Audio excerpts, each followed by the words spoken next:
everyone. Welcome back to Pull on the Call podcast. My name Yeah, is Mandy Mac, and I'm Cris Rivers. and today we are super duper excited to be here with the amazing pole coach, Debbie White, who is the founder of US Pole Champions. Uh, yeah, Thank you for having me. yeah, Yes. our pleasure. Thank you so much for being here with us and taking the time out of your, I know, busy schedule because the competition's coming up soon. There's still time. There's still time. Right. I can't wait to talk more about the US Pole Champions. But before we get into that, we usually start at the beginning. And we are wondering what got you started into pole dance? So, the first pole class I ever took was Stripper 101 at Planet Hollywood in Las Vegas on like a girls' trip. And it was really fun. I think I learned how to do a chair spin like decently well. I felt like really good about myself. They give you a couple drinks ahead of time, so you feel really accomplished. But then the instructor danced at the end. And I remember she did a caterpillar climb, or some people call it reverse climb. And I just thought it was like the coolest thing I had ever seen anyone do. And I was like, I want to do that.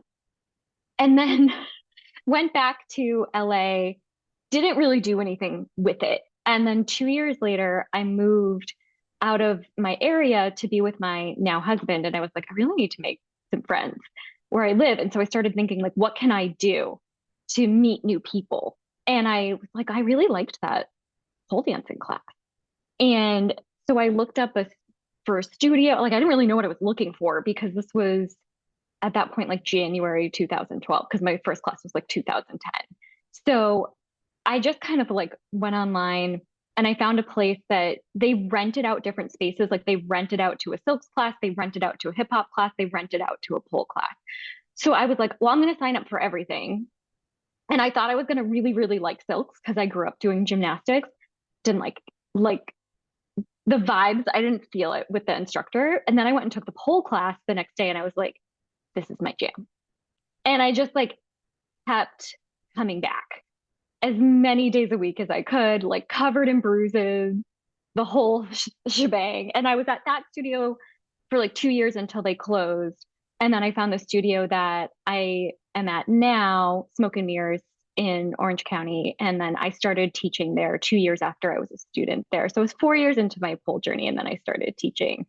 But yeah, you just kind of like, I got bit by the bug. And, 12 years later, still here. I love That's so it. funny. With Stripper 101. I think I still have the card because they gave you like a stripper name and like a card and a picture. I'm sure I still have it somewhere. Oh, I wish they had more classes like that. Sounds so fun. It was so fun. And, I think they still do it at Planet Hollywood. I think they still do the class. Wow. OMG. So if you're in Vegas and you want to just like have a good time on a girls' trip, hit it up. It was so much fun. That does sound like fun. So you mentioned it took 4 years to start teaching. Did Mhm. you end up start competing and performing as well? Yeah. So I'm trying to think, like my memory. I think my first competition I did, I think in 2015. And it was like a good learning experience. It was a big group, I was against like 18 other people. I came in, I think I lost the tiebreaker for third. I came in fourth and kind of was like, okay, I understand more. Like, I want to do it again. And so then I did it again. That time I got a medal. I was like, all right, getting the hang of this. And then there was kind of that pressure of like wanting to level up, wanting to do harder things. And I sort of hit that competition like circuit, like that mindset from like 2015 until early 2018 when I had an injury that was like, you're going to have to take some time off, which I want to say the injury was not on the pole. It was not from my pole training. It was from stupidity and, and just like kind of not realizing the weaknesses I had in my body until I dislocated my knee doing floor work, like, and not like hard floor work. Um, but I had those competitions, and in that time, I had a really unique opportunity where there were a lot of different competitions available. Because before COVID, there were a lot more organizations that were around than post. So it was really an interesting time to compete under, I want to say like four, maybe five different organizations in the US. And sort of learning, like I had one routine that I did that got like really good feedback. And then I used parts of it in another competition, different set of rules. And they were like, don't use gymnastics to transition from pole to pole. And I was like, cool, that's all I know how to do. This probably is not the right space for me. And it was really about finding like, okay, well, where does my style fit? Because you have all these different opportunities and then seeing like, well, what makes sense. But it was really fun. Like I really enjoyed it and I felt like it helped me grow a lot as a polar. And I got to meet really interesting people. Um, I took my training seriously and like invested to learn with people. Like as I started to enter more of like a pro level, I reached out to Heidi Coker and I was able to go train with her and I learned so much from her. Um, that I really felt like I invested in like my personal journey, but also in my education around pole. Um, and I just loved it. Like I never felt like, oh, I hate competing. I don't want to do this anymore. Like I loved it. I had so much fun. Love Which it. favorite competition pre-COVID? Oh God. I feel like that's such a tough answer. I feel like this isn't around anymore, but USPDF. I don't know if do you remember Mending? Okay. So it was such a cool opportunity to get into that competition. Um, you had to apply and then you found out if you got in or not. And they had like swag bags and like, um, judges that you were like, oh, this person's gonna watch me. And it was in New York. I don't know how they afforded this theater in Manhattan on, the Upper West Side. I feel so incredibly lucky that I had the opportunity to perform on that stage. It was beautiful and it was just like a really cool experience that you got to go to New York and like the theater was like on Broadway on the Upper West Side.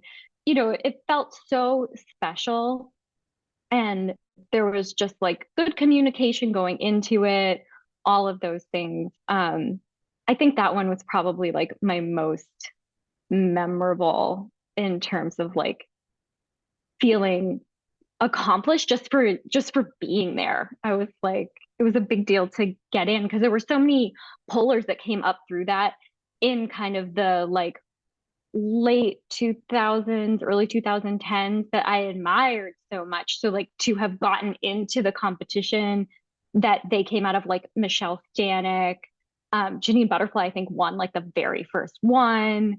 Um, to get into the same competition that these people I admired and watched their YouTube videos over and over and over again, it just felt so special to me. So it's probably my favorite. Yes, I love that competition too. That's Yeah. so Yeah, that was like a big inspiration for me for sure. Oh, I was going to ask if it inspired you to create the US Pole Champions. Yeah, definitely. I mean, post COVID, a lot of competitions like USPDF was gone. And like Napa was gone, CPDC was gone. I feel like there was another one in Florida that used to be around that was gone too, but people just didn't come back.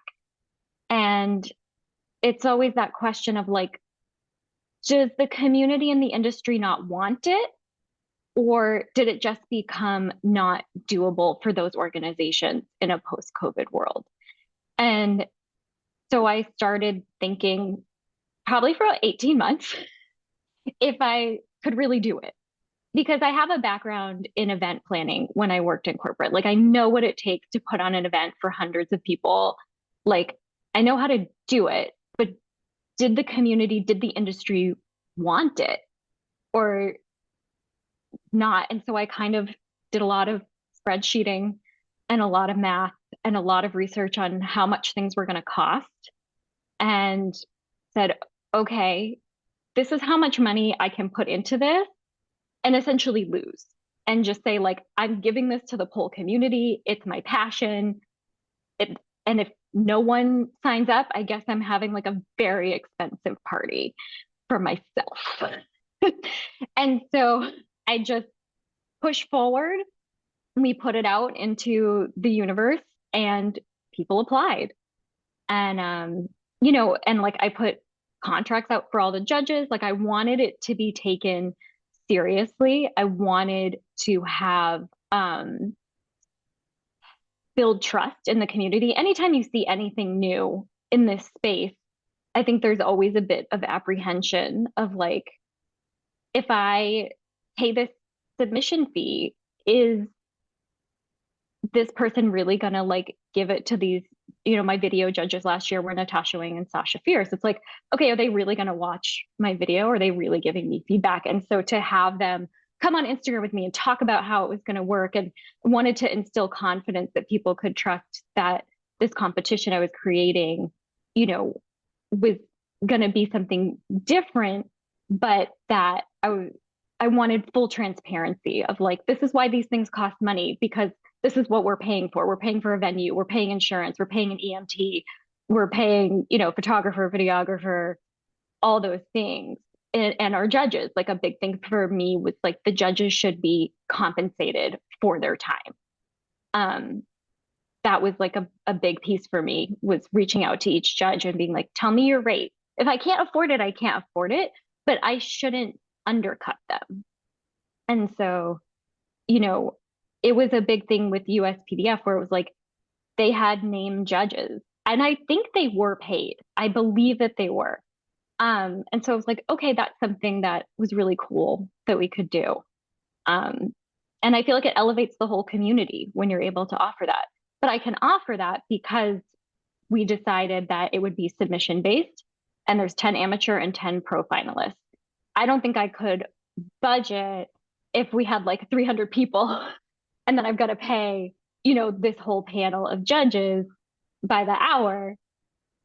It would just cost more, right? Like people signing up would have to pay more. And I don't know that the community would bear it. There's always that balance. I'm sure, as like a studio owner or an instructor, when you're coming up with your prices for privates, there's always like, I need to be compensated for my time, but what will the market bear?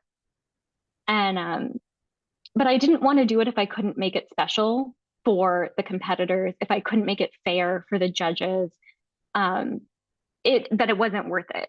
So it was like, once I had the vision, I had to see if I could afford the vision.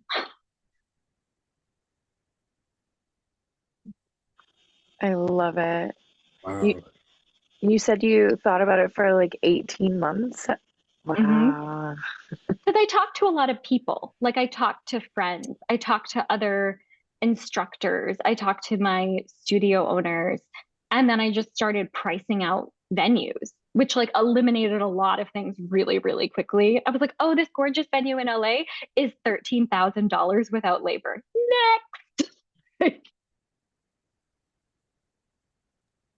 So much planning to go into it. That's just incredible. Yeah, but I think that to give the competitors I wanted them to have a sold out audience. I wanted them to have good judges.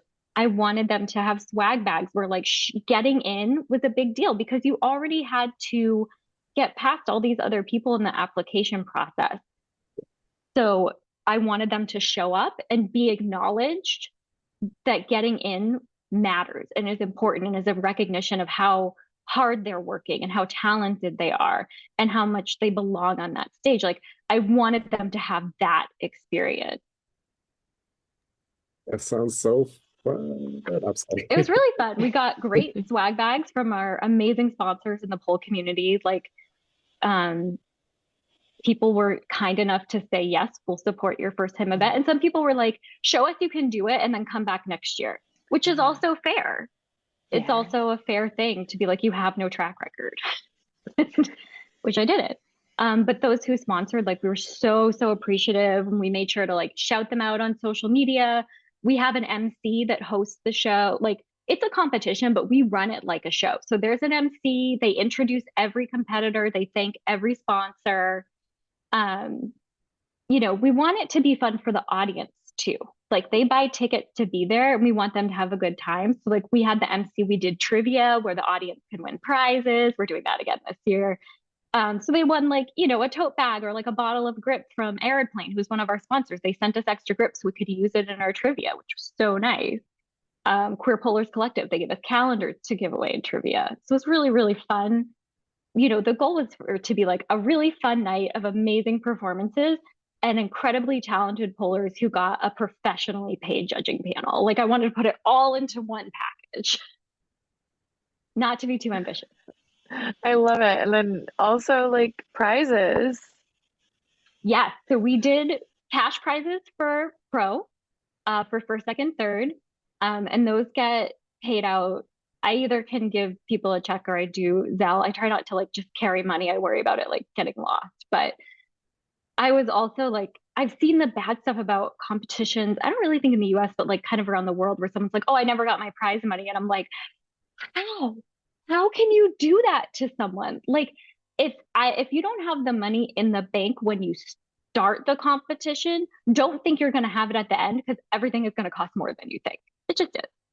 And so that made me like, that was something I was like, if we're offering money, we have the money in the bank before we open applications because we are advertising this and it has to be given. And then all of our sponsors, like we have them send us discount codes ahead of time. So they're printed on like little cards. The people who win, they basically they got like a nice stack of like gift voucher cards. And even we do superlative awards for best costume, for amateur and pro. And so some people sponsor prizes for that as well. And then we do audience choice, which is live audience voting. So if you are in the audience, our program is digital and interactive. So you like scan a QR code, you get your program. It has all the athletes' bios. It has all our sponsors. Everything's clickable. So if like you click on an athlete, it goes to their Instagram. If you click on a sponsor, it goes to their website. And then we have a link that it's like audience choice voting. And you click that and you can pick your amateur choice and your pro choice. And you can see the results like as it's happening. And then those people win like they get like a sash for the superlative awards. It's really fun. That does sound like so much fun. That's the goal anyway. And you have one coming up. Yeah, so applications are open. So the way applications work is that you submit a 2-minute video. So it can be of a previous competition. You can like cut 2 minutes or a performance, or you can film a new video. Have to be landscape, keep your body in frame. We've got everything on the website on uspolchampions.com of like how to do it. And you have until July 12th to submit. So you can submit your application early and you still have until the 12th to send in your video. I had people be like, can you do that? Because I need a goal. She's like, I have to like pay for it to make myself make this video. So I was like, okay. And I think I learned that she was not alone. I was really surprised how many people used that option because I'm such a planner. And she's like, oh no, I need to like pay the money for the application. So I actually make the video and like hold up my end of the bargain to myself. So yeah, you can apply anytime. And then you have until July 12th to send in your video. And then everything goes out to the video judging panel, which this year is Natasha Wing and Phoenix Kazri. They are the video judges. And they will watch each video, they score it, and they give feedback for every single video. Regardless of whether you get in or not, you're getting those score sheets and feedback from those two judges. And then they send everything back to me. I put all the scores in a spreadsheet, and then top 10 amateur, top 10 pro are offered spots as finalists for the competition, which is October 19th in Orange County, California. And then that's it. Like you could also say, I don't want to do it. You could be like, I didn't think I got it. And we'll just go to the next highest scoring person. But yeah, then like all the fun stuff starts. And as far as like watching, is it only in person or can we watch online? It's in person. The goal is to have an online option. We're working on it. I don't want to say we're going to do it until I like have everything in hand. I'm someone who's like, I won't say anything until the paperwork is signed on the dotted line. We would like to, and we're going to try our best because we know that was feedback we got last year. And last year, the venue that we were at, we just couldn't support doing it, period. We're at a different venue this year where the option might be more manageable.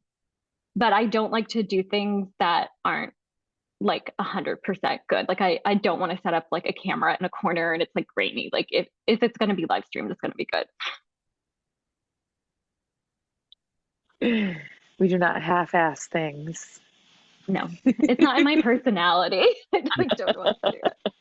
And we have links to all of this in the comments if y'all want to apply. So make sure you check those comments, the notes, all of it below. Yeah. Maybe there'll be a little Pull in the Call discount code for you all in the comments. Oh, yes. That would be awesome. Let me write this down in my notes. Well, I'll give you one for the show notes. Thank you so much. So besides US pole champions, are you teaching? Are you coaching still? Yeah. So I teach regularly at Smoke and Mirrors in Orange County, where I teach right now. I'm teaching a level 2 pole class, which is super fun for me. And then I teach stretch, and I also teach our conditioning climb and invert class. And then I teach privates. I have some students that are like just regular for privates because they have their specific goals and they're like, I want to work on these things. And then I have people who are like, okay, enter a competition. I need help. And I'm happy to do that. And I usually help. Smoke and Mirrors runs like a little competition team when there's local competitions coming up. And I usually help with that as well to help people with their routines. And then I'll teach like series sometimes or workshops sometimes for like specific kind of upper level stuff that requires more spotting. Goodness, you just teach so much and I running was like, pole champions. The thing is, I really, really love teaching, and like that is something I've invested in with like certifications, not just in pole, but also in fitness. Like before I ever became an instructor, when pole certifications were kind of in more in their infancy, like I got a personal training certification, which I still keep current. And I felt like that really, really helped me as an instructor because so much of the NASM personal training certification talks about progressions and regressions. And translating that into teaching on the pole, I felt like helped me so much as an instructor, especially if you have like a multi-level class, to know to take a move and be like, what's the progression? What's the regression? I felt like it was invaluable, and it made me feel happier teaching because I felt like I could support my students more depending on where they were in their journey. love it. I love that you say that too, because sometimes like you think you can only get one certification and then you're the teacher, you're ready to go. But it is so No, much better to be well-rounded. Yeah. no, I think you should keep doing, you should keep learning. Like I feel like being a good teacher is part of being a perpetual student. Like, and the thing with the personal training certifications, like you have to renew it every 2 years. You have to have continuing education credits. And now a lot of the pole certifications are recognized as continuing education credits. So I'm able to kind of do both. But I really like it. I feel like even if you've been teaching a long time, there's always some little nugget in there that you can learn and, take with you to continue to grow. Love Yes, it. we should all be continuing to grow, to teach different body types, different learning Yes. styles, different dance styles. Yeah. Yeah. I did Roz's curvy coaching for curvy polars. Yeah. You need all those things because you can make your classroom more and more welcoming. because I'm a small person, like I'm barely over 5 feet tall, but I don't want someone to feel alienated just because I look different. Like, a big part of the pole community is like pole is for everyone, and it is, but it doesn't mean their pole is going to look like your pole. And as an instructor, I think it's important to be okay with that and recognize that and support that. Right. Yeah, thank you for saying that. Right. It's hard too because you're like, I'm trying to do this trick, but it can look like anything. It's Everyone's body moves differently. Like I have great internal hip rotation. My external hip rotation is terrible. So like thread throughs all day, fine. But then like something where I have to turn my leg out, I'm like, it is out. It is. We're That's the what it looks like.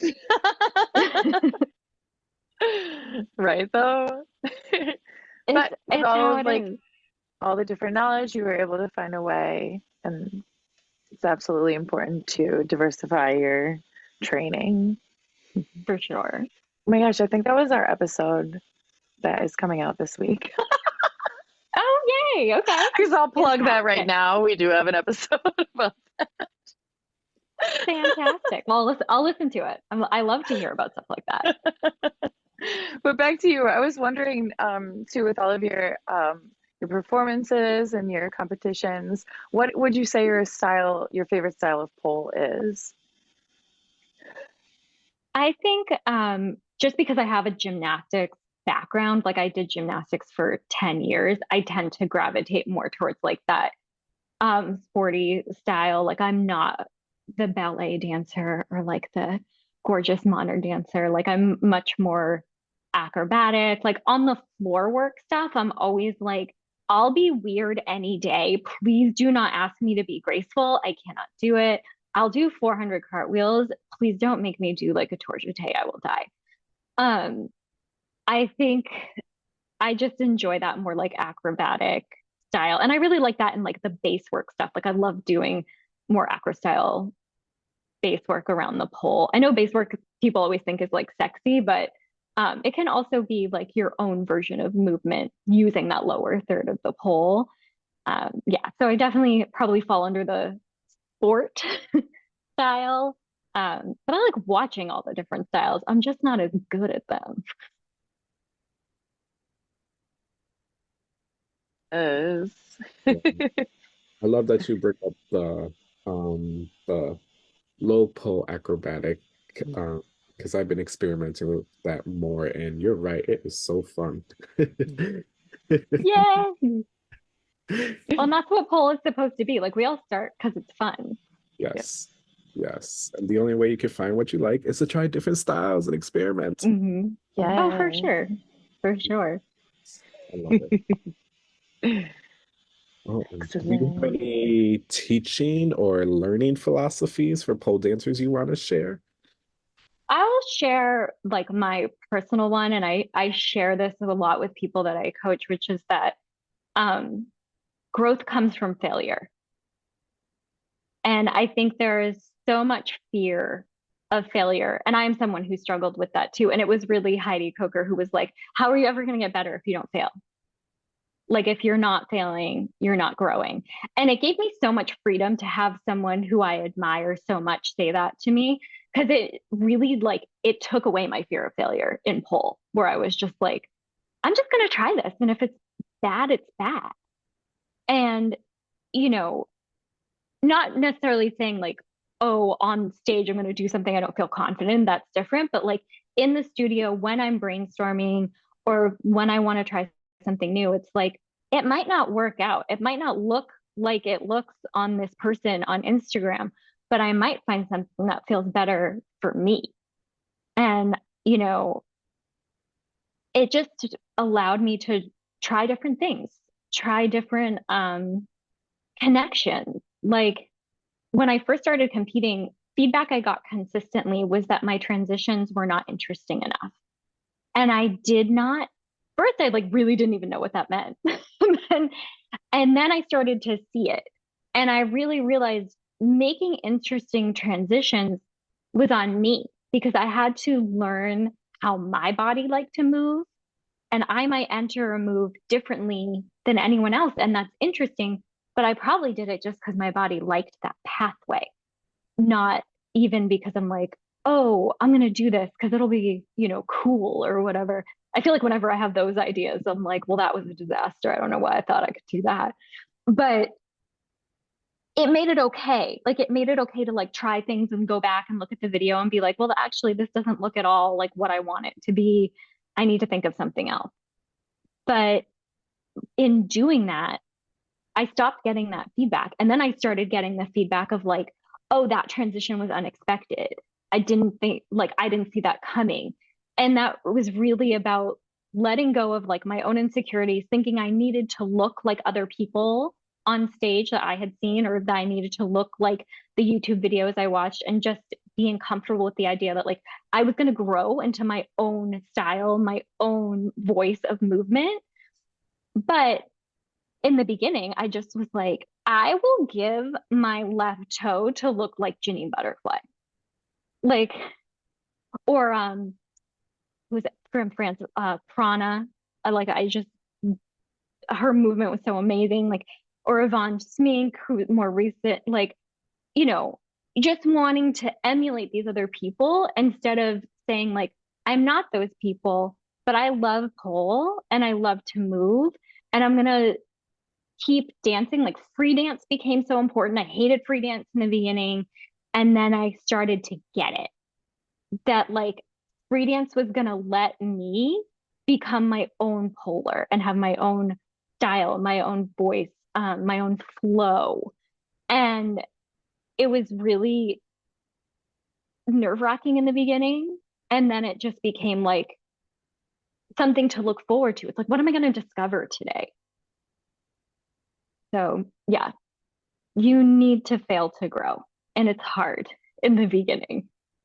But if you stick with it, the place you end up, like you don't even look like the same polar that you started as. You look like you. Oh, that was so beautiful. Yes. Thank you for sharing philosophy with us. And yes, I think the added philosophy should be everybody should try freestyle. It definitely helps you find who you are as a dancer, like you said. Yeah. Yeah. It's intimidating, but I think like if you can push through the intimidation, like the other side of it, there's so much freedom and movement. It's a beautiful thing. Yes. I think it's so true. And I think us as instructors, we should make sure we make the student comfortable, especially during that time. Let them know, yes, it's going to be awkward, but you're here to have fun and just experiment with your body. Yeah. Yeah. And sometimes I'll do games, like kind of like a guided free dance where it's like I love it. like everyone's going to only use their left hand on the pole. Like you can't touch the pole with your right hand. Or I mean, my students hate this, but I'm like hot lava and they can't come down until the music stops. Like you just have to stay up on the pole. Or we'll do things on the floor where, you have to travel across the floor, or you have to travel to 3 poles before the song ends. Just stuff like that sort of gives people guidance out of their comfort zone, but isn't like throwing them, in the deep end of the ocean, because we want them to come back. That is so fun. I am just gonna tell you, I am stealing the hot lava. I used to play that with my brother and sister on the slide and never thought to do it as an adult on a pole. That is genius. I apologize in advance to your students who don't come for me. Right, I just imagine myself say, in this hot lava class just like laughing hysterically because I don't want to go onto the floor. I'm gonna straight up just say that I did not come up with this game. Another instructor did it to us, and I actually think it originally came from a workshop they took with Marlo Fiskin. Oh yeah, that sounds, yeah. So I'm like, don't be mad at me. I'll make sure to save it for my higher level students. Yeah, I don't do it to the lower level because like their poor skin.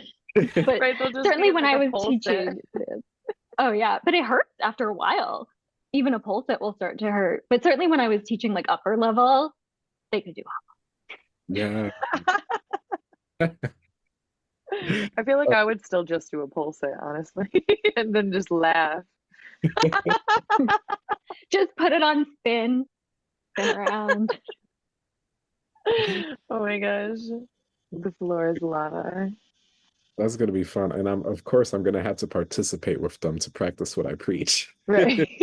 Then they'll appreciate it. A good one, now that we're tangenting on this, but a good one for the floor is to actually have everyone have their warm-up mat and you put on a song and you're like, you have to dance in the confines of your mat. And that's it's a fun one because like it also is just like a good warm-up to like get your body moving. Yes. But I like that one. I don't know, for me, that one, like spatially with my brain, I started really enjoying that one. Oh yeah, yeah. Right. That's a good idea. Yeah. I love doing these episodes. We always learn something. Right. Right. It's so good to share like different teaching tips and everything. Oh, Yeah. for sure. Well, that's what I always go back to, like always learning so that I can like keep elevating that classroom experience. Yeah. Yes. We love the sharing of the stories, but the learning is one of the most important parts. Like Mm. to do this and not learn anything, that would just be awful. Oh my God. Too funny. So I want to ask my favorite question. Oh, So, goodness, let me not bombard you. First, what is your favorite pole trick, if you have any or some? Um, so I love Cup Grip Phoenix. Like it just feels like I'm flying. It's a move that like just makes me happy every single time I do it. And I love handsprings in general, like um upside down with two hands on the pole. Like I don't know, it always just felt like so empowering of like I still feel as accomplished today as I did when I did my first handspring like almost 12 years ago. Like they just make me happy. Um so yeah, Cup Grip Phoenix is probably my favorite like pole move to do. Like no matter how many times I do it, I still love it. I love that. That is definitely on my goals, maybe 10 years down the line. No, you can do I would love to see you in that. That would be fun. Oh, I love Cup Grip Phoenix as well. I mean, I've never been able to do it, but I it. absolutely love watching it. It looks so fun. I love it. And then the second part, do you have a Uh-oh, nemesis? I do. And I feel like people are gonna be like, what? But I hate doing a jade. Am super short-waisted. So like I don't have a lot of space between my hip bone and my ribs.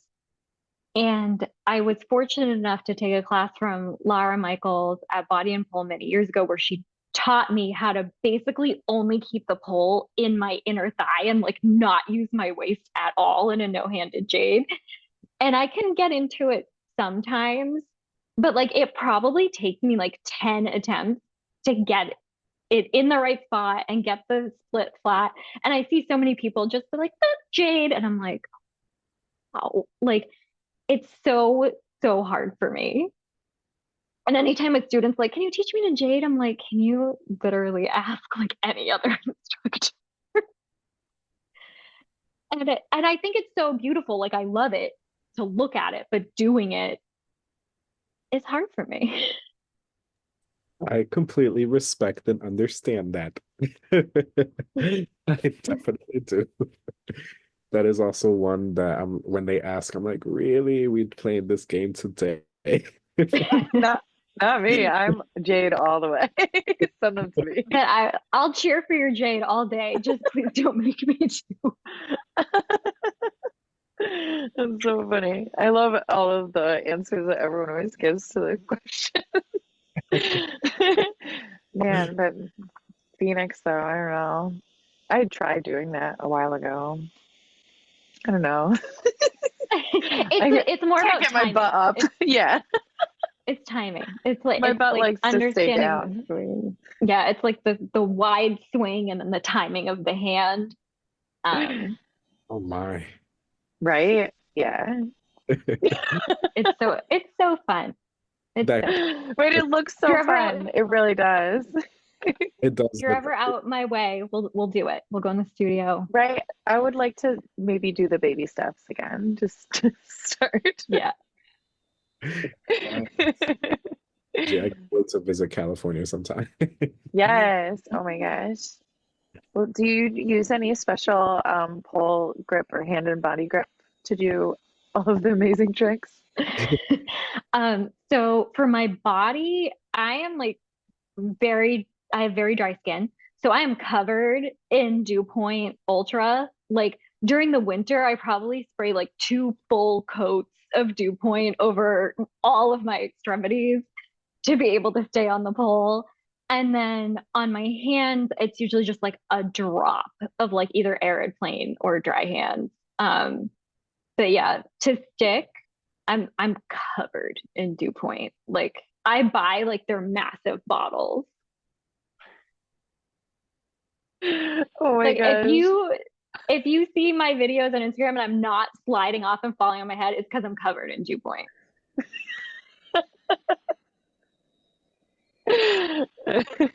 We have to try Dew Point. We keep saying that. We've heard it a couple times. Right? Yeah.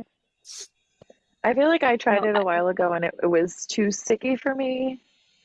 Um, yeah, my skin they is have weird like too. different ones because I buy the ultra, but they have like a light and a medium.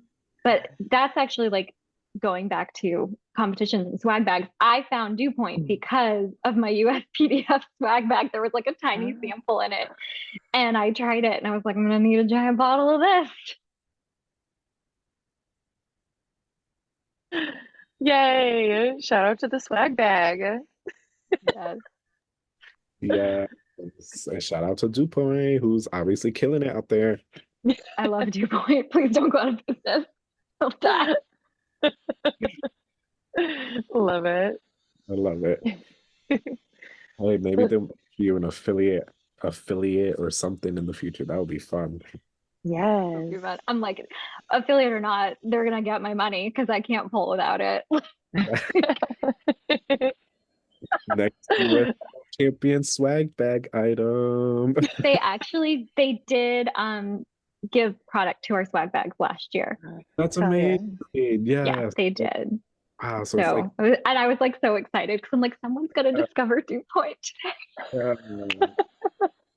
uh, that must have been so beautiful. Like it comes full circle. Like you got a Right? pole competition, and then they offer it in your pole competition. It did. It's probably like it's such a small thing, but it really was super meaningful to me. Um, just because like part of the swag bag is getting people who, everyone in pole is a small business. So it's like if they're able to provide samples, like we want people in the community to know about you and to have these competitors get the opportunity to try your stuff and hopefully they share about it. A lot of them like took everything out of their swag bag and like posted pictures and like, oh, thanks. So nice. Swag Oh, bag haul. Yeah. oh, that's incredible. Goodness. We also have the questions from Instagram. Yes. Yeah. A bunch Yeah. of So So, um, competition question. yes, if right? Yes. you're watching while we were communicating back and forth with Debbie, she had the idea to go on her Instagram and see if anybody had questions, and this is that segment. Right. Thank you so much to Instagram everyone who reached Q&A. out. Uh, yes, thank you. Like Mandy said, thank you to everyone who reached out with a question. And now let's get those questions answered. Enough of me talking. So, how do you choose a competition? So, I mean, I'm gonna speak to this as like a pole coach. I would say choosing competition, it very much depends where you are in your journey. If you're like, I want to do a competition and I've never competed or performed or anything before, stay local. Find do your best to find something that's local to you. If you're part of a studio and they do like a showcase ever during the year, I would really encourage people to do that first before even deciding if they want to compete. Decide if you like the process of putting together a routine and performing in front of people before you then spend more money to do a competition and put more pressure on yourself. So I would say if you're starting out, look for something local. Look for something that is open to anyone who wants to sign up, can do it. And then I would say if you are further along in your competition journey and in your pole journey in general, then I would say you're going to want to start looking for competitions that sort of align with the type of pole you want to do. So if you're like very sexy performer, then you want to start looking for those competitions that cater to that, right? Like Hot Velour or Dance Filthy, things like that, that are going to be in that wheelhouse that you want to be a part of. Or if you're more into like the sporty things and you're like, I don't really want to put on a whole performance, I just want to put together like the hardest tricks and connect everything and make it look cool, then you might think about like those types of code of points competitions where everything has like a value and you're scored on like your execution and your difficulty and things like that. If you want to do like just put on an amazing performance and have a great judging panel, submit for US Pole Champions. But I would just say like, think about where you are in your journey and like what is going to be the best next step for you. Because it should still be fun. Like it should be a good experience. And if you put a lot of pressure on yourself right out of the gate, it can be really, really hard and really overwhelming. So I would say like start local, talk to your classmates, talk to your instructors or your studio owners who maybe have previous competition experience and get their input. But yeah, number one thing is like start local too, because then your friends, your family can come, they're going to cheer you on. You want that support. Like make sure you set yourself up to have a successful day no matter where you end up placing. You want to have a good day because like your family's there, your friends are there. You dance to this song that you like couldn't be more obsessed with and you had to put it on stage. Set those things for yourself as well. Love it. Thank you for breaking that down. I did have a side question. How do you feel about virtual competitions with people going into those? I think it's a really good opportunity, particularly if you are not drivable to a live competition and you still want that experience of having judging feedback and putting your performance out there for other people to see. I think it's a really good, option to start dipping your toe into like even just the process of putting together a routine. I don't think a virtual competition takes it away from that. I think the nice thing about live competitions is the audience and the people cheering you on and kind of that adrenaline rush of going out on stage. And you might be someone who's like, I don't want an adrenaline rush of going out on stage. Like, I just want to film my nice video and I want to send it in. And it's like, you should do that. You should have that opportunity and make that video and share it and send your friends the link. Because either way, like the people in your life that care about you are going to be proud of you. So I don't think one takes away from the other. Thank you for sharing that and for breaking down how to choose a competition from a coach's perspective. You really went in there. Thank you. Yes. Yeah. There was another one that kind of leads into it that someone asked about what is the point of competitions? Again, I think that becomes like a very personal thing. I think when competitions were kind of more in their infancy in the early days of pole, and that's when all competitions were submission based in the US. Like there were maybe like 3 competitions a year. So anyone who got in, it was like, oh my God, they got into competition. But it was more of like almost like a career launcher into the pole world. Now there's a lot of different competitions. There's a lot of different opportunities. So I think originally people probably were like, well, the point of competing is to like get my name out there, get people to know who I am, get hired to teach workshops, hopefully go on a tour. I think that for some people that might still be the goal, but there's also like the point of competing can be self-growth.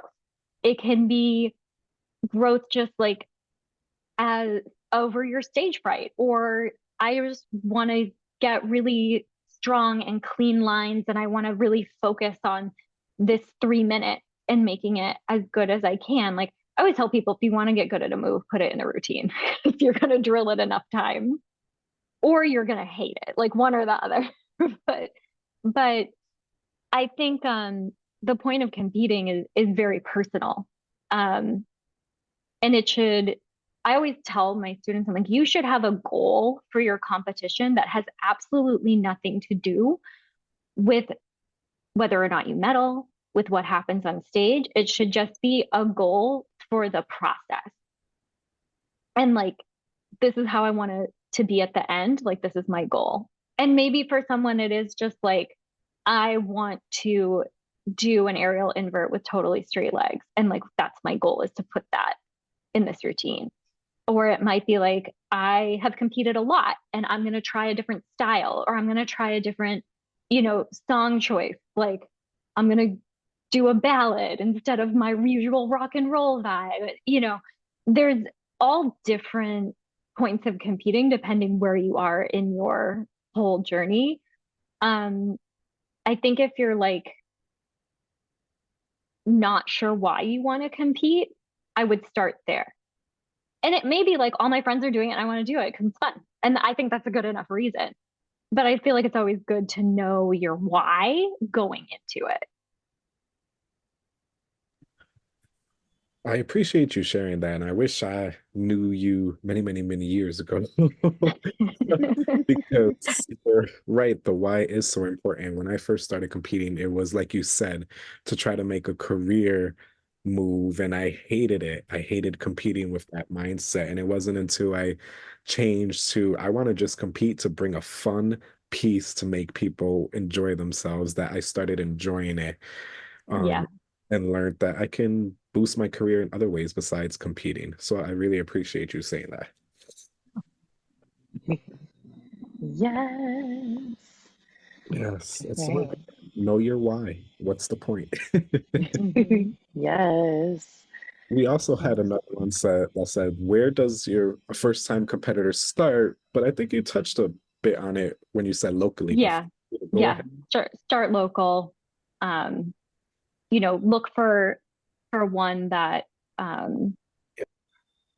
doesn't have like, I would say if you're a first time competitor, I wouldn't necessarily do a submission based, unless maybe you have like a lot of dance competition experience or gymnastics experience where you kind of know the pressures already of something that is a little bit higher level. But certainly starting out, like start local, do it with your friends.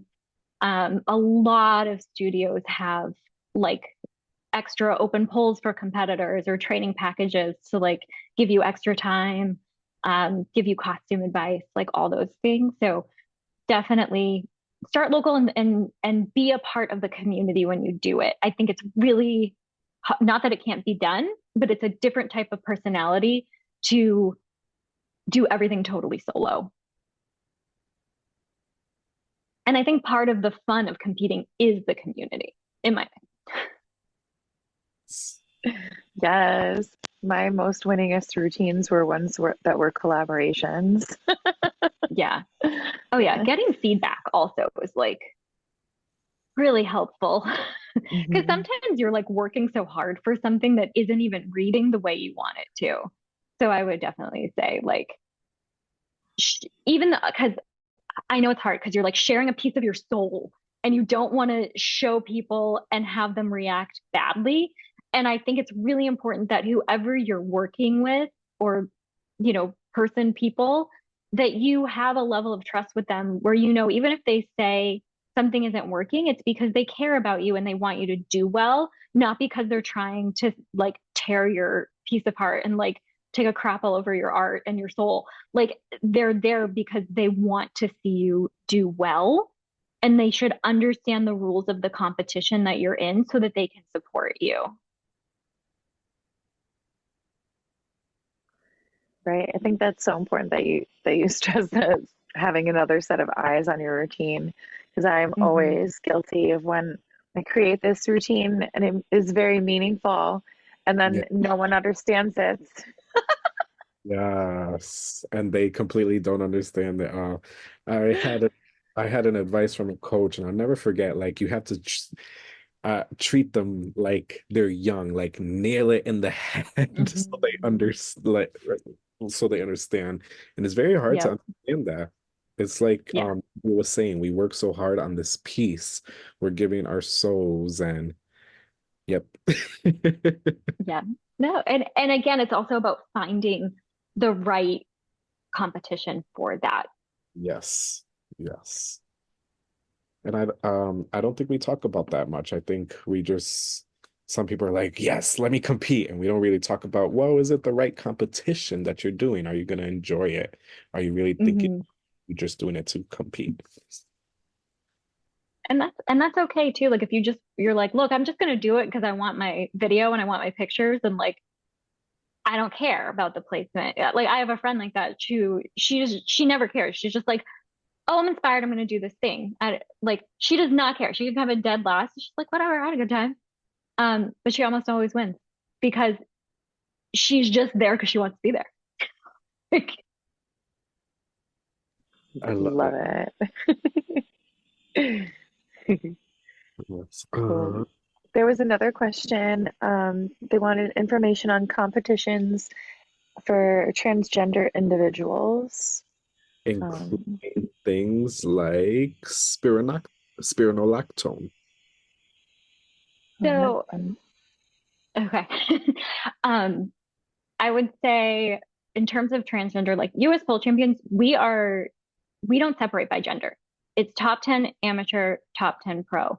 Um, Everyone's together, particularly because our scoring system is so heavily focused on showmanship that for people that feel like maybe one gender would have an advantage over another, I'm like, they just I don't know how you could feel that way, how our scoring system is. And also like even last year, all of our finalists got custom shorts from Vertical Beast, and not everyone wears female clothes. And they custom made shorts for a male finalist because everyone should be treated the same. So at US Bowl Champions, that's how we handle it. Like in our application, there's the option to put in your pronouns. However you want to be addressed is how you're going to be addressed by me and by, any of our staff. Um, I think there's in terms of like amateur competitions, I feel like most of them are gender combined in the US. I would say check websites to make sure there's a policy. If there's not a policy and there's a competition that you're really interested in and they don't have one, email and ask the organizers. Um, and if that feels scary to email and ask, talk to your pole instructor or your studio owner and say, hey, I want to do this. They don't have anything about being trans on their website. Can you ask? They'll ask for you. Um, and I just don't think there's any issue in asking for clarification. But typically, what I've seen in the US is most amateur competitions are not separated by gender. So I don't feel like you need to worry. I think the word they use, I think that's like part of a treatment that's used for transitioning. Um, I don't know firsthand if like any competitions are that specific on it. Um, but don't be afraid to email and ask. Like, if people are running this as an organization, they should be able to give you a pretty straightforward answer. And it's okay to ask and to have support in asking, because I understand it can feel intimidating. Fear of rejection is really real. People who go through these transitions, they face different challenges than someone like me faces. And so make sure you have your support. But in general, in the US, amateur competitions I rarely see separated by gender. Yes. Um, and that's how it should be. I was looking at spironolactone, and it looks like it blocks the androgen receptors or the male sex hormone. I that is a great question. I don't know any competitions that really touch on that. That is a tough one. I would definitely say talk to your doctor to see if you could perform, if you could do like a competition in that stressful environment on this. But maybe this is a great topic to bring up in the competition world, um, Mhm. how to Yeah, handle this. yeah, definitely. I agree with you. Always seek medical advice when you're doing anything new and strenuous. And you should have that support, right, of your medical provider. And Yeah. hopefully you're in an environment where you can get that advice and then hope talk to your pole coach and say, like, this is what they've said is acceptable for me to do. And they're gonna work around you with that. I had the opportunity many years ago to coach someone who has, I believe it's lupus. And so they had limitations, and we just talked about, well, what does your body feel good doing? And we're just going to make that work for you so that you get to have a good experience. And again, it goes back to whole competitions not just being about winning, but about personal achievement. Yes, 100%. Yes. That was a great question. Definitely gave us something to think about. Mhm. Um, Yeah. Interesting. Cool. What's the next Yeah. one? Yeah. What else do you have? What Um, are the major differences in competitions in the US? So I think the biggest differences you're going to see are like code of points competitions where specific moves have numbered values where you're trying to build a score. Like because I have a gymnastics background, like I very much compare that to gymnastics where you're like trying to get your difficulty score and your execution score, and you're trying to build that to be the highest number possible. And I know that there is artistry in that, but most of your score is coming from like the moves you're doing and the connections you make with them. And then you have other competitions where it's going to be either more of like an even break of like the moves you do and like your musicality and things like that. And then you're going to have competitions that are maybe more specifically focused on like the sexy side. So they're not necessarily pushing you to do like, a Fonji or a Phoenix or things like that, but they're looking more for that sensual side of pole. Um, and then you get into I call it pay for play. I like took it, kind of borrowed that term from the acting world, where like if you paid to be in a showcase, you could like read in front of casting directors, and it was called pay for play. And so there are a lot of competitions around the US where like you pay your money, you sign up, and you compete. And that's great because you get the opportunity to get on stage to find out if you really like it. And I think that's an important opportunity for people to have. Um, and then you get into something like US Pole Champions, which is video submission based. I believe Pole Theater is also video submission based. Um, and it's more selective, but typically those competitions that have a selection process and a smaller number of competitors are able to offer more in terms of prizes and experience because, like I said earlier, all whole businesses are small businesses. So asking them for like 100 prizes for the day or like 100 samples for swag bag, like it becomes a lot that impacts their books. And so those submission based ones, it's harder to get into. It is, a different experience, but it's also a different experience at the competition on the day of. Like Vertical Beast, there was no way they could give if I did a competition and said, "Oh, can you do something for a swag bag for 100 people?" They'd be like, "No, I can't do that." But for 20 people, the owner of Vertical Beast was super generous and made shorts in a color like my color um, for every single competitor. And so there's just different opportunities. Um, and you might start with one and sort of build towards others. I know that for me, when I started doing submission based comps, it took me 3 years to get into the one comp that I really wanted to get into.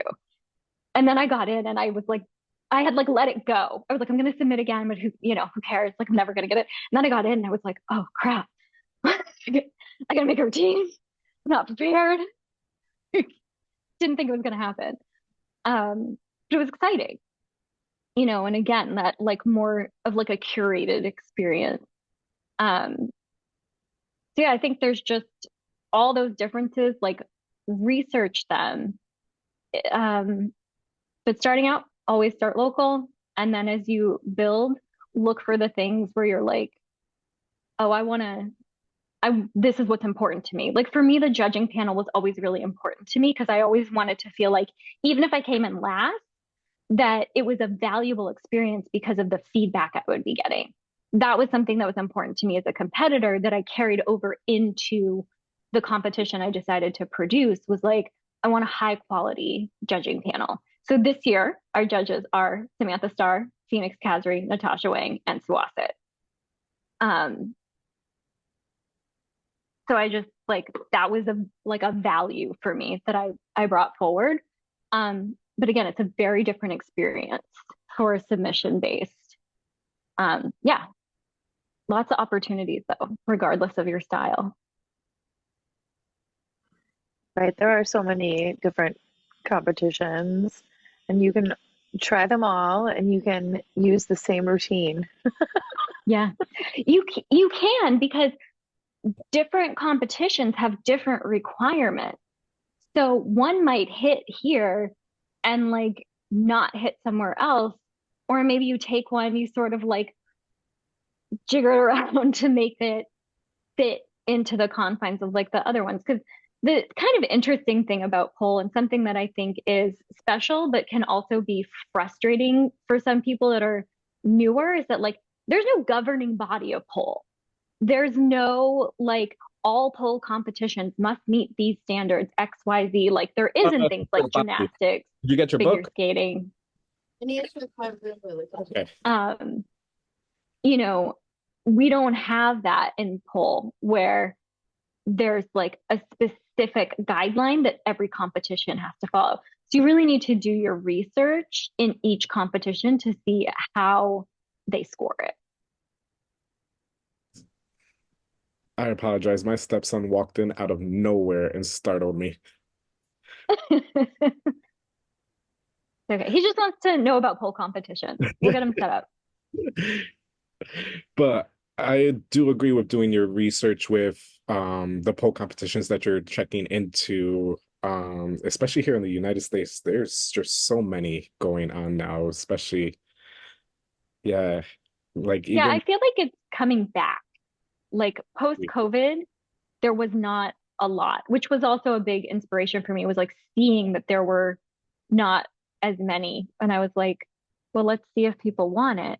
But now I see them coming back more. And I love that because we want high quality events in our community. I will Right. say When I want to compete for US pole champions. I don't think it'll be this year, but hey. Oh, thank you. Oh, that makes right. me just happy to hear that people are still interested. And we did That put was in honestly the biggest fear. The biggest fear was like, what if no one submits? And every time my like little thing went off that someone submitted an application, I'd be like, oh my God, an application. And let me tell you, I felt that way the whole first year. I was like, this year I'll be calm. I am the exact same way the second year. I still feel like so elated that someone took like the time and the investment to submit to the competition. Like the feeling does not go away. It feels really, really special to know the community is saying like, yes, we think what you're doing is a good idea. We want to try. It means a lot. Yeah. And just on added point, we did a poll because we're doing the poll awards. I was And gonna say this. like, what was it? Like 40, maybe 50 plus people. Congratulations, you are a nominee for the competition of the year. Hey, I mean, I don't even know what to say because I feel like when you're the organizer, no one really says anything to you. And even though like we did a survey afterwards and like, there were people had suggestions, people had things they liked, they didn't like, but most of the things you hear are just like someone didn't like this. And so to know that like 40 people thought it was a great competition, I was like, oh, they liked it. Because you never know, like you're just trying to do your best. So when you tagged me in that story that you had that many people say it, it was so meaningful. Yes, I'm so glad we could bring that to you. You deserve it. It was incredible. We were so excited to score the interview, and then that happened. We're like, holy shit. I'm like over here just in my bubble, just being like, I gotta make sure that we have our insurance and this and that. Like I'm always just like in spreadsheets and like wanting to make sure that when October 19th rolls around, that those competitors walk in and they have an amazing experience. So it was really nice to hear that like that was recognized. It really does mean a lot. Yes, you're super inspirational in all that you've done. Yeah. I can't even imagine. Thank you. I know, that's exciting. So stay tuned for that. That will be in December. The awards, okay. Yeah, Yes, So we gotta yes, that's when the awards are. but But before voting got then, it. summer. yes, before then, sign Excited. up for US Full Champions. If you don't have your video yet, you still have time. Sign Yeah. up. Yes. Yep. Submissions are open until July 12th. Again, we're open to all genders, all styles. Heels are allowed. We're not a no heel competition. In terms of the live show, I do get this question every time about wardrobe. It is pasties for everyone, regardless of gender, because that's how we keep it equal. And we have to follow zoning laws and our venue requirements, which typically are only geared towards women. So after I literally called my lawyer, I was like, what do I do? And she was like, make it the same for everyone across the board. And I was like, okay. um, but yeah, October 19th is the final time. So if you're over 18 and you are of any gender and you want to compete in the US in October, you can apply. Um, and then I think I have to look at my own calendar, but it'll be about 2 weeks after submission close when you will get your feedback, and you'll also know if you were selected as a finalist or not. So that way you have 12 weeks before you take the stage to get ready. That's incredible. Thank you to the judges for doing all that hard work, and thank you to you for setting that up. Yes. Thank you. Yeah, I love our judge. I don't want to do the judging. I feel like that's the hardest part. I am so happy to like because we pay them by the video. So however many videos they have to judge, they're paid for every single one. And I am so glad that I don't have to be the one making those judgments because it is so hard. And even my judging panel last year from the live show, they were like, this was hard. And I love that. I want it to be hard for them. I want everyone to be so amazing that it's like killing them on how to score it. And I'm just glad it's not me. I am so glad it's not me. I just want to look at the final tabulation. I love handing out the medals. That's my favorite thing is the award ceremony and like getting to give people their prizes. That's what I look forward to the whole time. I like think about that moment of like getting to give people their prizes. That's my favorite part. The judges have the hard job for sure. Oh Yes. my gosh. Gee, do you have anything else you want to promote? Any other events? I'm like, I don't think so. My whole life is just like getting you and trying to make it bigger and better, and answering people's questions. People can DM US Pole Champions if they have questions, or they can always send an email if they have a question. It's not on our FAQ page. Like, hit us up. We're happy to answer. Yeah, I don't have like any workshops coming up right now because it's summer and hoping to take like a little vacation at some point. um, but yeah, you can follow US Pole Champions on Instagram, or if you want to follow me personally, it's Deb White 7.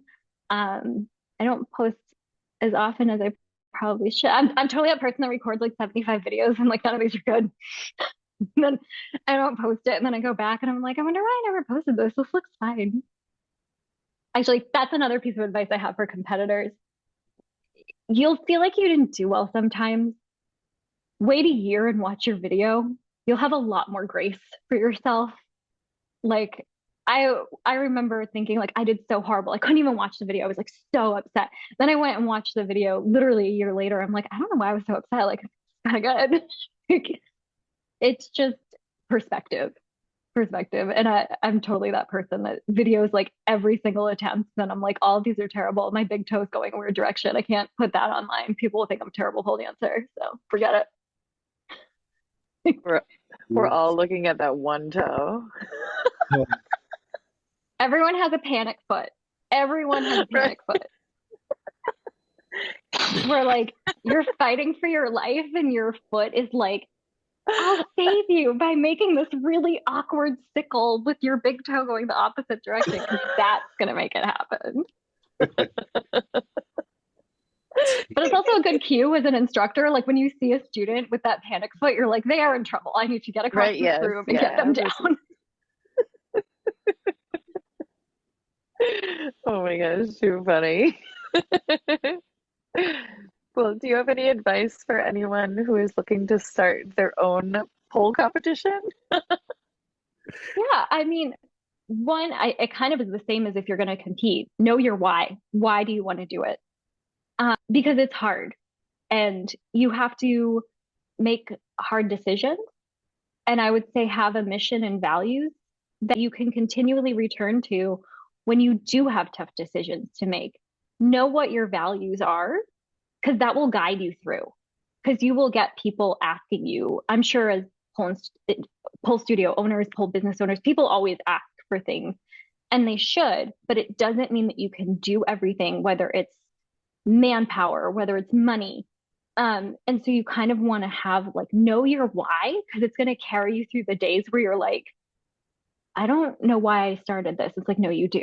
You write it down. You have your why. We put our mission and values on our website.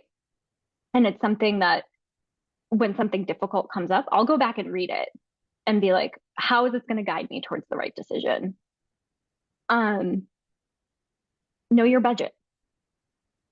I would hate to see someone put themselves in a difficult financial spot because out of the goodness of their heart, they wanted to do so much.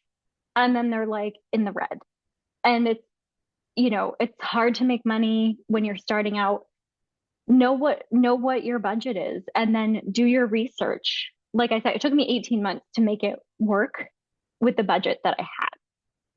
And I knew I would probably go over a little bit, but it was like, I kept telling myself, if I can't do it within this, it doesn't make sense to do because I'm just going to end up upset at the end. And then that's not giving the experience I want to give to the competitors, to the audience, to the judges. So I would say, know your why, know your budget. Love it. Love this advice. I think that would translate to all pole business entrepreneurs, just people or competition. Know your why and your budget. Yes. It's a very like kind of two-sided brain thing because one is like this beautiful, like your soul, your purpose, and the other is like money. But that's like we live in America. That's the reality that we live in, and you want to take that into consideration because you don't want to turn something you love and are passionate about into something that is a hardship for you. Yes, 100%. So true. Oh, You got any more questions for me? I was gonna say, I feel like that was all the questions. Do you have any free time and what do you do with it? Oh, I love to bake. I Ooh. love to bake. Yeah. What do you love to bake? I have like anything like cakes, cookies, muffins, bread. During COVID, I totally got a Dutch oven, got into like making bread, with the nice like crust and everything. Yeah. But I mean I loved baking before COVID, but then like when I really couldn't go anywhere, I was like, well, I guess I could try making like yeasted bread that takes 6 hours because I got nowhere to be. And I ended up really like enjoying it. It's fun, but yeah, I love to bake. I have way too many like molds and like kitchen gadgets. But it makes me happy, and thankfully, like I can bring it to the studio and hand it off. Like I think I made donuts last year. Like I made jelly donuts. Like I fried them and everything. And then I was like, get these out of my house. I don't know how to like bake small amounts. Like I only know how to make enough for like 36 people. So like I'm like constantly they're sending it off to like with my husband for his functions, or like I take it to the studio because I'm like, I'll eat it all. No, I gotta get it out of my house. You could cater your own event. Oh my God, I would not want to do that. OMG, or that could be some not prizes. And you can like wrap them up and put them in their little. Oh, should I make everyone like a chocolate chip cookie? A loaf of bread, yeah.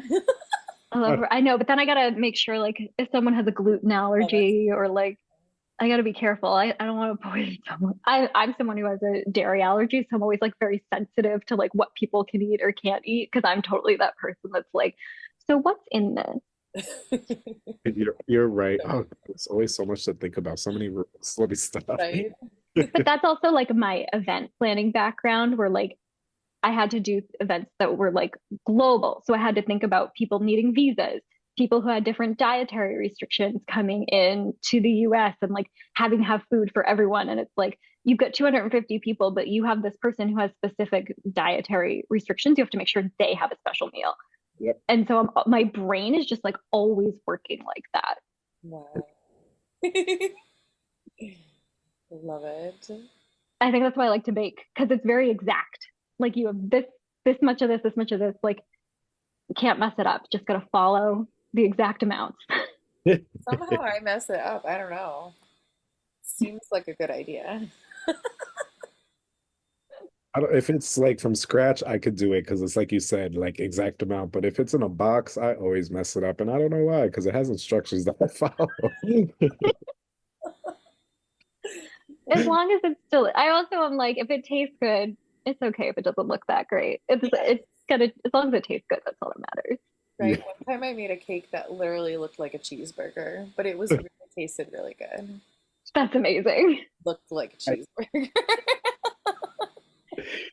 OMG. Which is why I dance.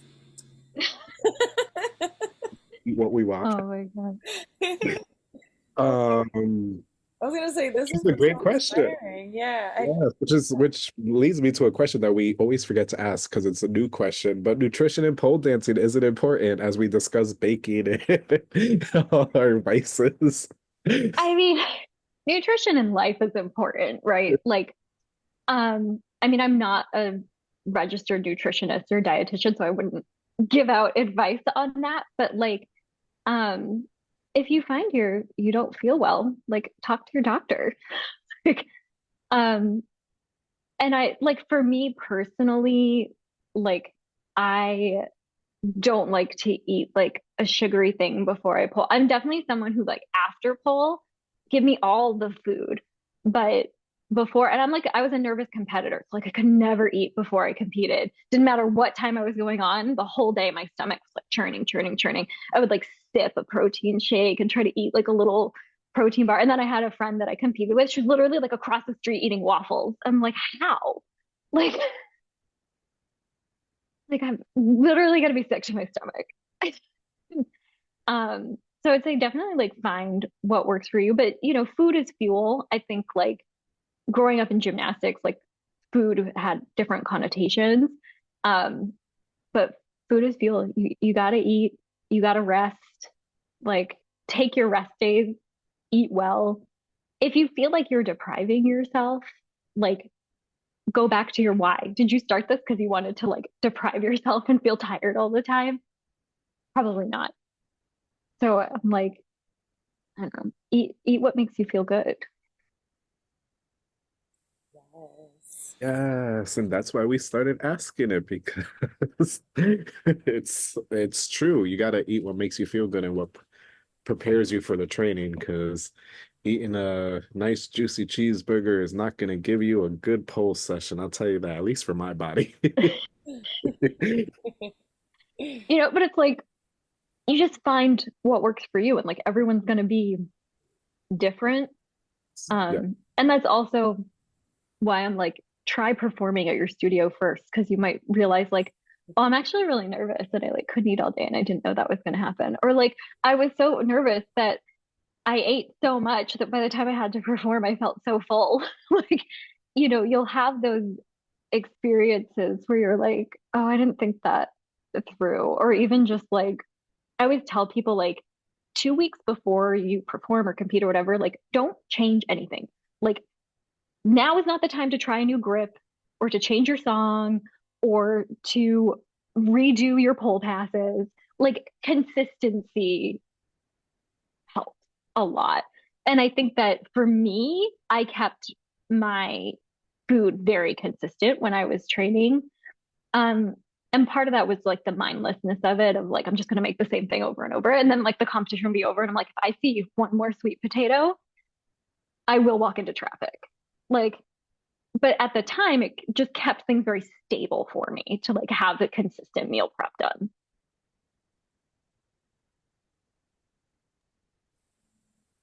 Yes. Good advice. Thank you for sharing Consistency that. But is key. everyone is different. For Consistency is sure. key. I know you found too, like, does it change for you, like, at different times of the month as well?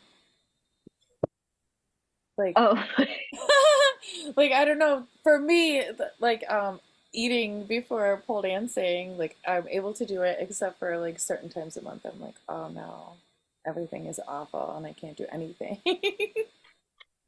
I don't notice it so much with food, but I will say certain times of the month, I cannot do spin pole. Like, I just can't. Yeah. Uh, and I used to teach a spin pole class years ago, so I had to. And I can remember students being like, "Can you show us one more time?" And I'm like, I'm like, which part? Because I would just feel like I was gonna get sick, like right in front of my class, once a month. No. So I totally understand what you're saying. Like, it was so hard for me sometimes. And like, they don't know. They're just like, so how do we get from here to here again? And you're like, oh my God. Like, if I spin around one more time, like, that might be the last time. Right though. Sorry, I just like popped that in, but it just like came into my head while we were saying all of that. I'm like, oh, also. So No, but that's also something like as a student, you might just be like, this is not the time of month for me to spin really fast. I'll be putting my pole on static, and like, that's okay. yes. And it's important to talk about it because it's normal and happening to others around the world. Yes. 100%. And make Yeah. even in space. So you're too funny. So I know one of the final questions I usually ask is, where do you hope to see yourself in the U.S. Pole Champions in 5, 10 years? Ooh, I'm like, that is a tough question that I don't know. I think 5 years, like I'd like to still be able to do it. Like I'd like for it to still be around. And hopefully growing into like bigger venues. Um, I'd also like to see it grow in terms of like opportunities for the competitors, and don't know exactly what that looks like right now. But the goal is to always keep looking for opportunities to make the experience um, more meaningful, more memorable, um, and just keeping an eye out for those opportunities. And 10 years, I'm like, I don't know, retire. Oh, I don't know. Let's Um, retire. yeah, Right, that's a new one. No right? one's ever said that. I'm not mad about it. Right? Like retire, That's retire. so nice. I don't know. But definitely like this is the second year. And I had when I started US Pole Champions, I was like, I'm gonna do it 2 years to see if it really has Yep. staying power. That was always the plan. And again, know your budget. Um, that was always the plan. So this is the second year. And so we'll see like how the community responds to it in the second year. Does it stay the same? Does it grow? Does it get smaller?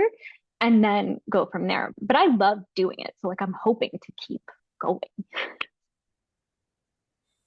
I feel like it will. Thank you. They seem to be loving it. So keep it up. And there's no reason. I mean, let me stop because Jinx Don't jinx me. COVID part 2. Uh, It sounds, I mean, thank you so much for sharing this with us. It sounds like you've created such a beautiful competition that I can't wait to take part of in the near future. Thank you. I Yeah. appreciate you both having me on and giving me the opportunity to share about it a bit more. And you know, I was really, it was kind of like out of the blue. And then I saw the thing, we were like, do you want to do this podcast? And I was like, let me go listen to it. Like, I want to make sure I'm prepared. I need to know their format. So I was like listening to a bunch of episodes. And I was like, oh, this is cool. This is like long form because I'm used to more like quick things. So I was like, oh, okay. I'm like, now I got to get my notes, got to get prepared. So I really appreciate the time and effort that you put in to have something like this on a regular basis. I know that, you know, it requires effort and planning and all of that. So I really appreciate you including me in it. Truly our pleasure. We appreciate that. Thank you. Right? It benefits us always to listen to everyone's stories. And you've been, I mean, the way that you speak about things is so inspirational. So that just alone is good for Thank me. you. Thank you. Oh, I've taken a lot from this interview, but I'm definitely taking hot lava. yeah. Yay. We'll have fun. Let me know how it goes. Send me a video of your class. Oh my goodness, yes, I will. Is there anything else you would love to share with the community or by about yourself or anything at all? I feel like we touched on, you know, everything. I would just say like Yeah, stick with it. Pole has ups and downs and plateaus. And plateaus are probably the hardest because you feel like you're not making progress, but you are. And I would just say like, you know, show up for yourself and remember that you started pole because it was fun and because you loved it. And if that's changed, I would encourage people to find a way back to that feeling. Because that's really what it always should be. And we're fortunate to have found a community that allows space for that. And I'm really grateful for it. I'm grateful for this opportunity, for everyone who submits to US Pole Champions.